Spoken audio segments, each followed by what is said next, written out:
Okay. The 21st of September, Rabbi Levitt, Gemora. Oh, here's Lou. Okay, we're on the Mishnah 114a. The upper half of the page. The Mishnah. Okay. Bava Kama. Right. The Mishnah says, Natalu Machasin Es Hamado Nasanu La Hamad Echad. If customs collectors confiscated someone's donkey and gave him another donkey. All right. Whoops, sorry. Notalu Lisatim es the Suso Notanu Lo Acharos. Or if bandits confiscated his garment and gave him another garment. Hare alu shelo, they are his. Mifani shehava elulim misa yeshin mahain, because it may be assumed that their owners have despaired of retrieving them. Mm-hmm. Does that mean that the donkey that was given to him by the customs collectors and all the garments that were given him by the robbers, they were not the robbers, they weren't owned by those people? They were owned by the people that they were taken from. Yeah, no, I mean the donkey that the customs collectors confiscated someone's donkey, okay, but gave him another one in replace it with another one. They took the issue over, right. There's two things that are happening. In both cases, in the case of the Muksin and the case of the Listim, those people are taking something from the Jew that we're talking about, and they're giving back though a something that they have in their possession. They're giving the Jew a donkey that the Muchas has in his possession, or the Listim has in his possession. But were they owned by them? They were stolen. They were stolen from somebody, from the owner, from somebody else. Yes. Right. So they're not owned by the person that gave it to them.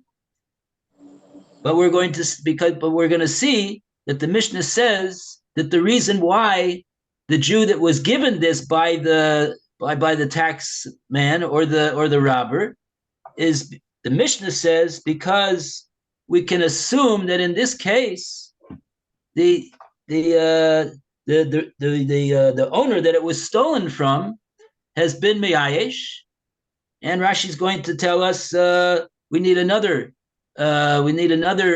condition over here in order for the Jew that receives it to be able to make use of it and not be in violation of making use of stolen property.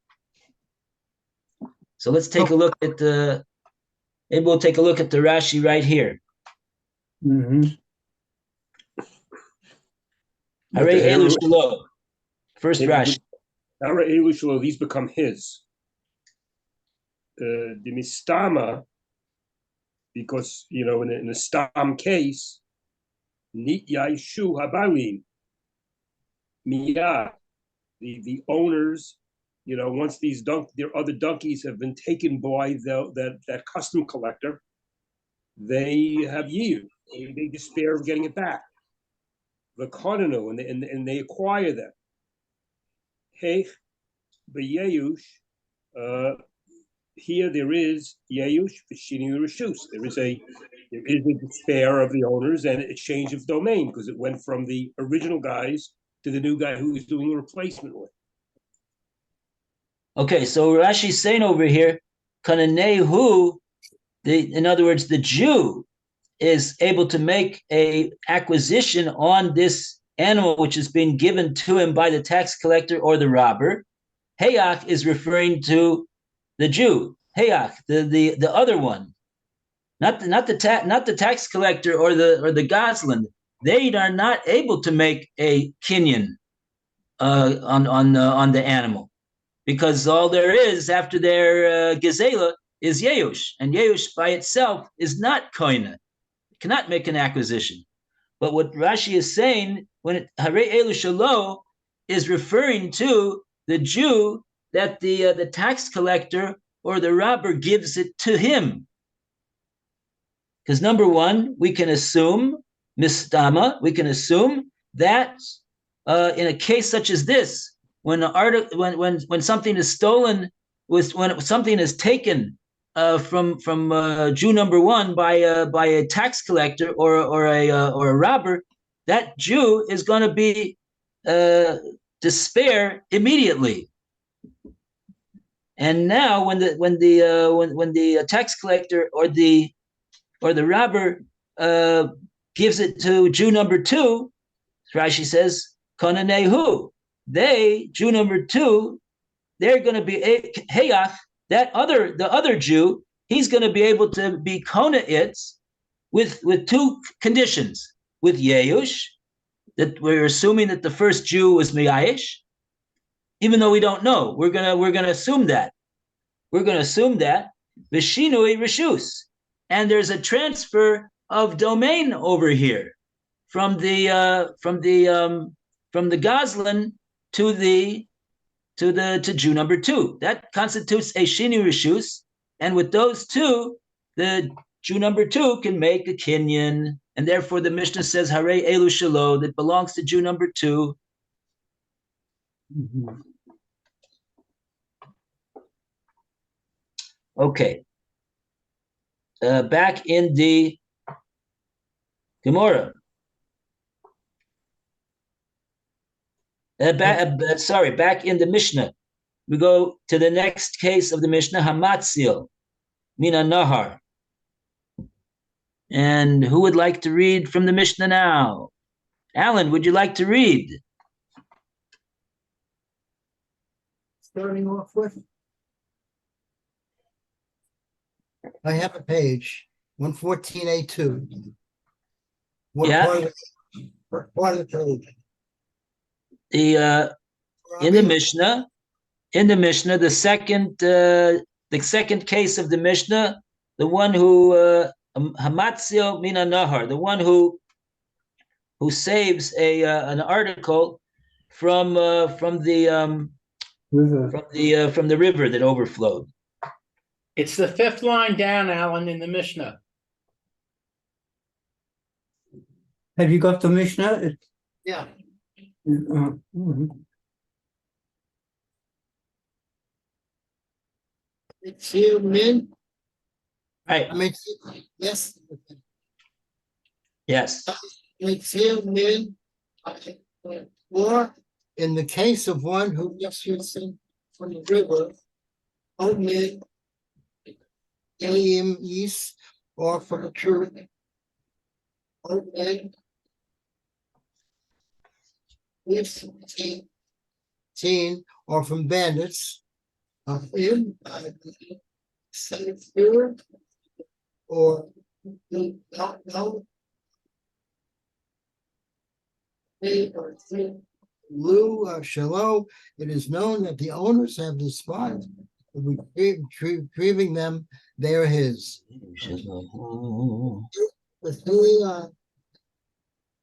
shall Olim. well, see, similarly, should one find swarm of bees? True. If it is known that the spies spare of retrieving them, they Okay, so the difference in this case between the other case is in the stam case with the custom collector, it's a stama. It's kind of like assumed that the owners, once it was taken by the customs collector, that those owners are going to have yish. Here, you have to know whether they had yish or not, and if the owners did have yish and you knew of it, then you can keep it. So the question is, you have to know whether or not the owners have yish. It's a slightly different situation. And how would you know if they have yish? That becomes a question. Footnote number 18 says, if the owner was heard to say, woe to me because of the loss I have suffered. And that's the Rashi, which I haven't read yet. Do you want to read this Rashi, Lou? Sure. Imis, Yeshua Bailim.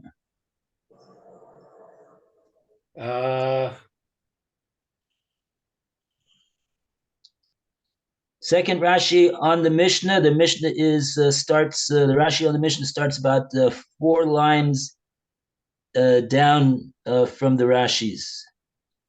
Im nisyeshu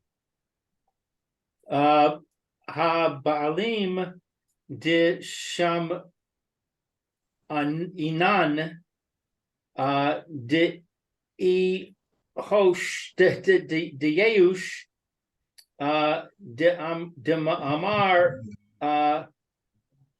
yavai lit that word voy. That's voy, which basically means like oivei. Right. Peace. Aval stama lo ukashia lis tom de sefa alash team de risa de resha ube Gemora parin Mishnah lo chada bilashtim akus chada. Akun is a goyim. Again, chad is the second part.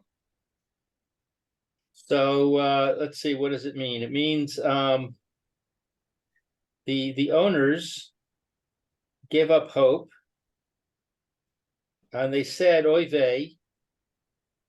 Shma'inin, we have heard. We've heard. We have heard Yehush, that they have given up. right. What is this? Lechas ros? Lechas ros? Lechasrona. It's a loss to the pocket. That they're going to lose. That they lost it. It's it's lechasron. Oy vey, I lost my pocket, but my money. In the regular case, it's not what is it? Low. Stop there. Low. Shaya? That's another part of it. Stop at the word low.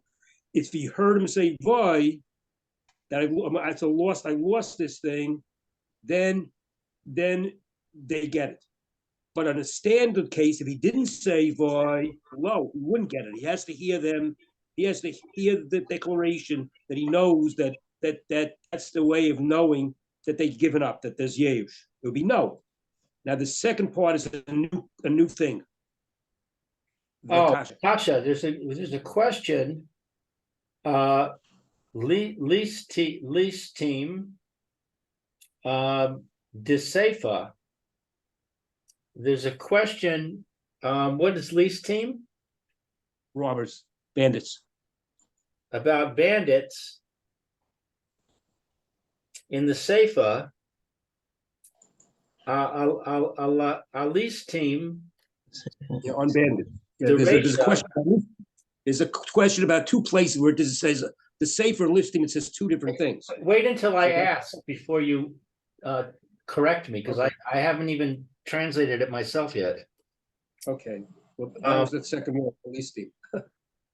The robbers in the first part, Uba Gemora, and in the Gemora, Parich O Mishnah. What's Parich? The Gemara is going to ask. The Gemara will ask on the Mishnah, Lo Chada. It's not new. Mishani law, and it will answer. Mishani means to answer. Oh, it will answer Lo Aramaic.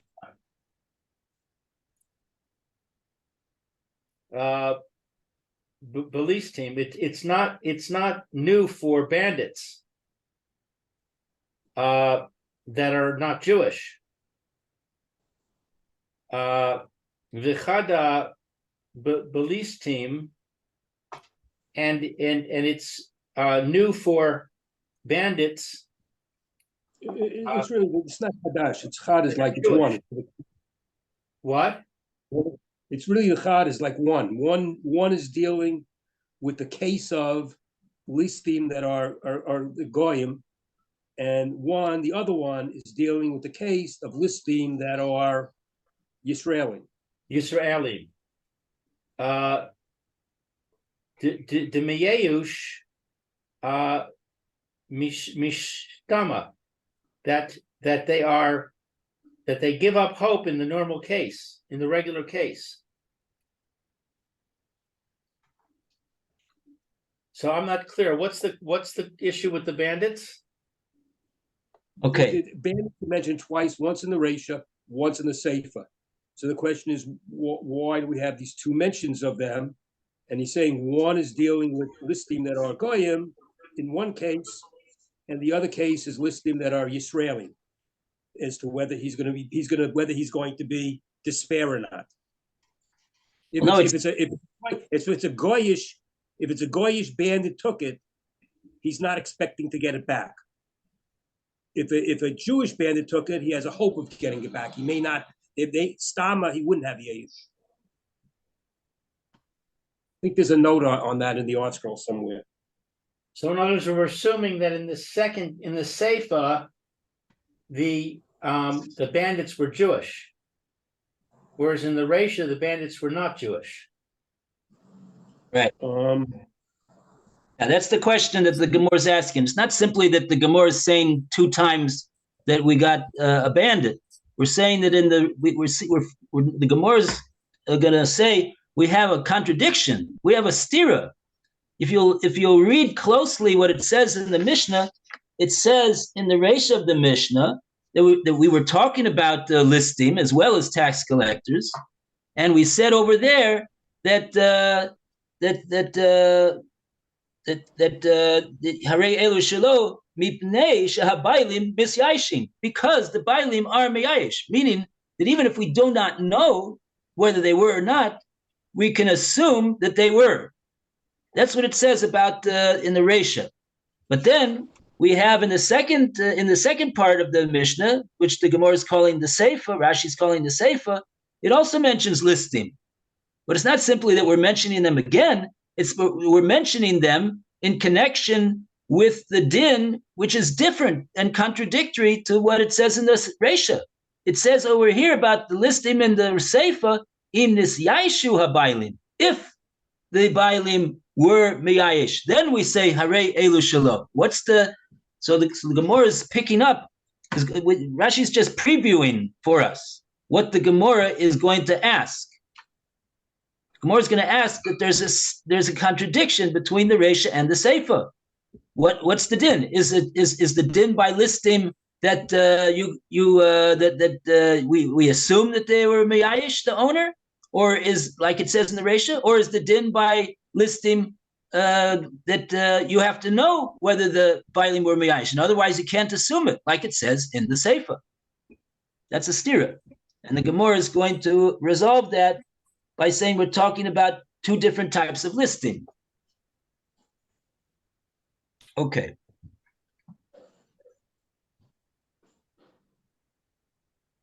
Okay. So in the first one, in the first case in the Reisha in the Mishnah, the listim is giving him another one, and that's the case of the Goyim, because he's already, they've given up on that hope because it's a different. Another one, he could assume that the original owners gave up. In the second case, he has to hear, and that's the Yisrael. He has to hear the Yisrael. Oh yeah, I've given up. Void me, I've lost. I got a pocket loss because because my garment was taken. Because my garment was taken.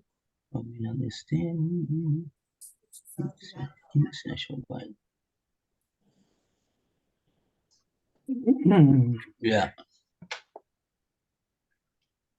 Okay.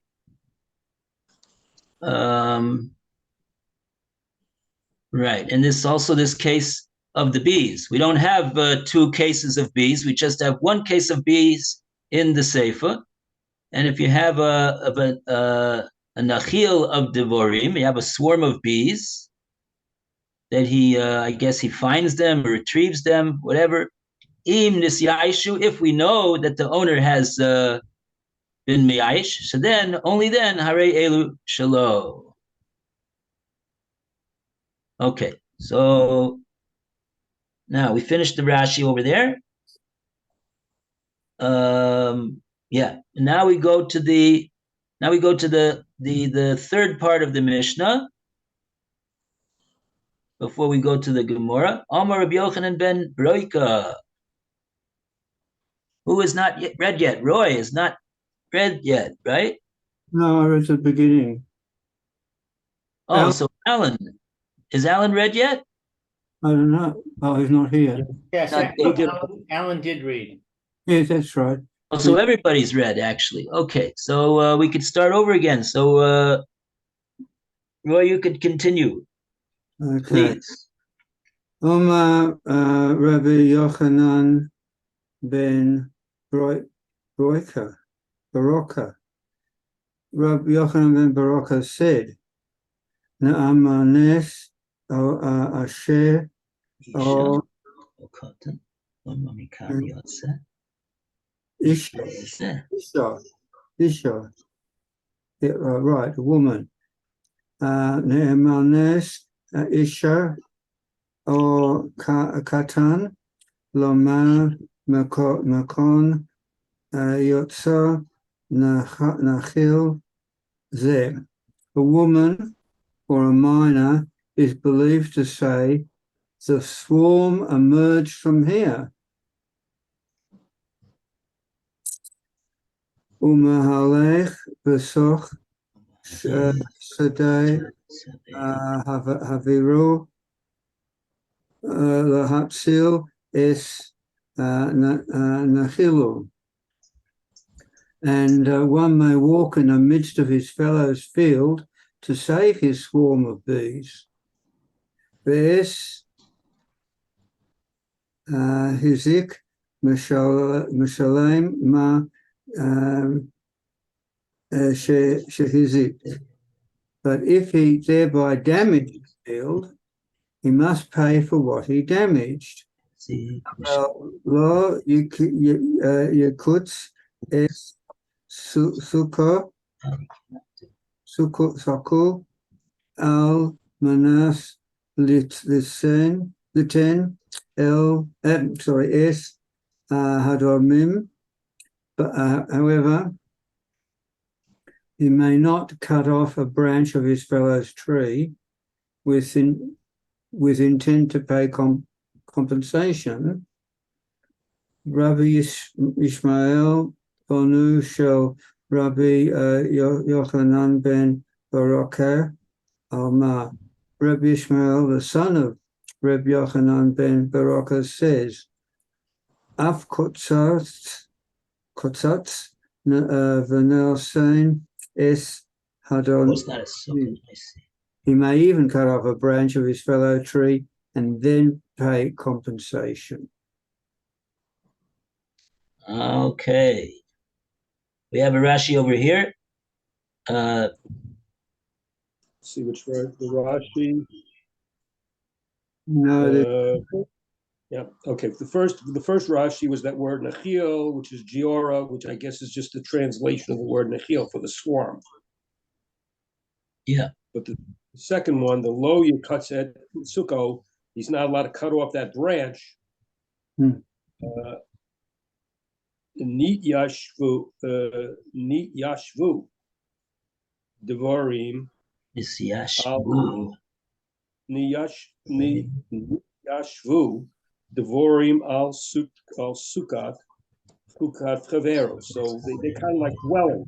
The bees kind of went to his friend's branch from the swarm of bees, and then went to another branch of his friend's sukkah, so to speak, his branch. Sukas. V'yira litlan achat achat, and he was fearful to take them one by one. Below yivruchu, that they shouldn't run away, so to speak. Low yikuts and tasuk, you can't cut off the branch. Laholichem kulon, to take them all. You want to stop the infestations. You want to cut off the whole branch. Kulon biachad, and cut it off all at once.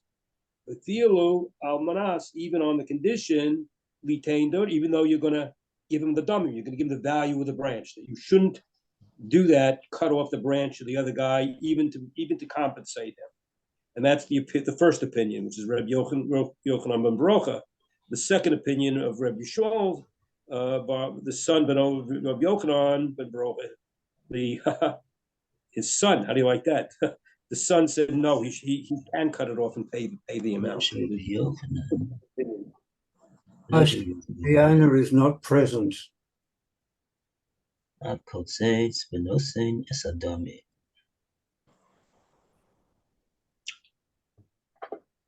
owner is not present.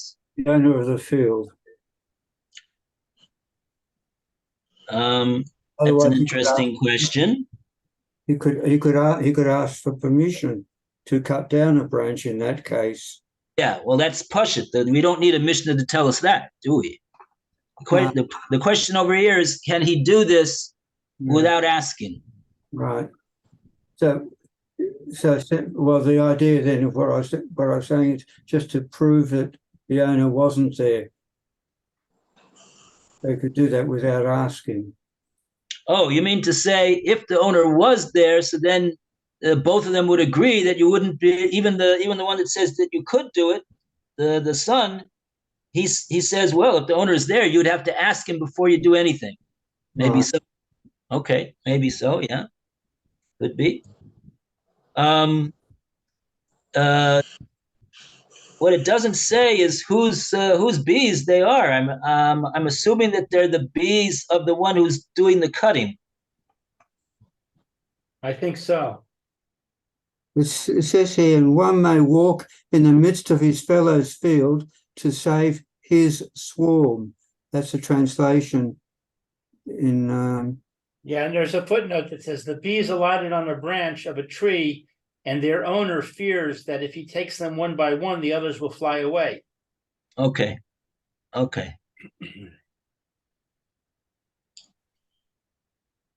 So, so that's why he wants to do this. He's welcome to the bees.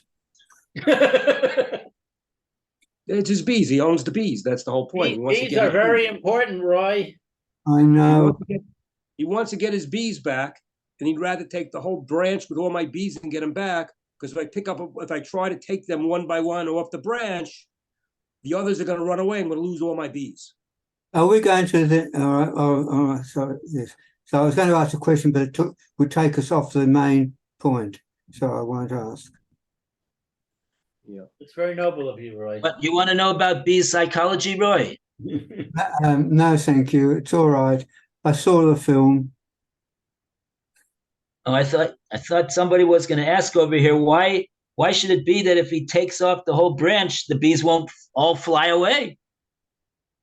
Oh, I'll stay on. They don't know. So I They think might go for a ride. Anyway, okay. I think the Okay. idea is that the bees are are settled on the branch. They're doing their business, mm, so to speak. Mhm. And Huh. maybe they're building themselves a new hive or something, and they're busy. They're busy with it. So if he's They're big. gentle and he takes the whole branch and he walks slowly, he'll be able to take them all at once. mm, It won't disturb, the bees won't feel that they're in danger. Is that the point? Yeah, if he starts taking one bee at a time, how's he going to do it? He's going to have to like take a stick or something and push the bee into his trap or whatever. And when he does that, he's going to jostle things, and the other bees might notice and fly away. Uh-huh. Right. the point here is what about whether he's allowed to cut off the branch or not. Right. Image. He's allowed to cut off the branch, given that he's going to compensate the owner of the branch. But he can't do that. He can't have that in mind. Right. He can do damage inadvertently and then pay. Mhm, So the question is, what if it's not inadvertent? What if it's intentional? mm. Right. Okay, I gotta go now. It's late. Now, what is the story here? Sunday is Erev Chag. Are we learning after Yom Kippur before Sukkot or not? On that, a few days. Rabbi First will be learning on Sunday at 9:30. So he's doing the Friday schedule. Okay. But what about this class here? Are we learning after Yom Kippur before Sukkot, starting on Tuesday, Wednesday, Thursday next week, or not? Or we're taking a break until after Sukkot. How does that schedule working? Are people able to come on the days between Yom Kippur and Sukkot? I am. Yeah, I think so. Probably will, except for when I'm going to take a few minutes off to build a sukkah, but I'm not sure what day that's going to be. I already commented Okay. on my grandchildren. Okay, so we'll try. Wife commented. We'll try to do it. Okay, one shear. I don't think two, but Yeah. Okay, you email me and let me know what's happening. Okay. oh, whether it's going to be yeah, because if it's going to be one What shear, time? which shear is it going to be? Yeah, right. And what time? Okay. And what time? Okay. Yeah. Are we going to get a letter? An email? Email it. Want to email? Okay, the email is the best way. Okay. Yeah. Okay. Email is good for me too. Okay. Shabbat shalom. Be well. And, I guess it's a Chag Sameach and an easy fast too, as we're getting into that. Yeah, right. That's the first thing. On Sunday, which is the Erev Yom Kippur, I don't know if All right. we're gonna have a shir on the Erev Yom Kippur. I'm sorry. I've got to go. My wife Okay. needs me. So have a good see you tomorrow. Is that right? Yeah. Okay. Yeah, tomorrow is Okay. we're on for tomorrow. Okay. So why don't you send an email, please, Rabbi, if you're going to learn on Sunday or not. Okay. We'll know more. Yeah, a couple. Yeah. Okay. Very good. Take care. All right. Thank you, Okay. Rabbi. All right, thanks. Okay. All the best. Everybody have a good day. Good Shabbos. Take Bye, care, Lou. Bill. Bye, Alan. Bye, Roy. Alan. Bill.